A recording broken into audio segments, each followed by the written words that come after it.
বন্ধুরা আজকের লাঞ্চ থালি নিয়ে বসে গেছি। তো আজকের লাঞ্চ থালিতে কী আছে চলো তোমাদেরকে দেখাই।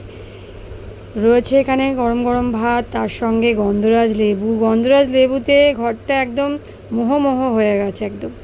যাই হোক, আর সঙ্গে রয়েছে এখানে কাঁচা লঙ্কা, ভিন্ডি আলুর তরকারি, আর বেগুন আলু দিয়ে শাটিং মাছের কালো জিরে কাঁচা লঙ্কা দিয়ে ঝোল। আবার নামানোর আগে একটু দিয়ে দিয়েছিলাম ধনেপাতা।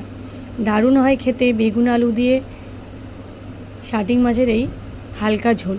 তোমরাও বাড়িতে বানাতে পারো যারা যারা শাটিং মাছ খেতে ভালোবাসো। শাটিং মাছ চেনো কি চেনো না ভালো করে একটু দেখে নাও।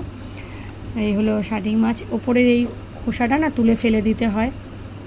এই দেখো, তারপরে এটা এখান থেকে পুরো ইলিশ মাছের মতন লাগে খেতে, কালো জিরে কাঁচা লঙ্কা দিয়ে করলে। আমার তো ভীষণ ভালো লাগে, তোমাদের কেমন লাগে তোমরা যদি খাও সেটা জানাবে। শেষ করলাম এখানে।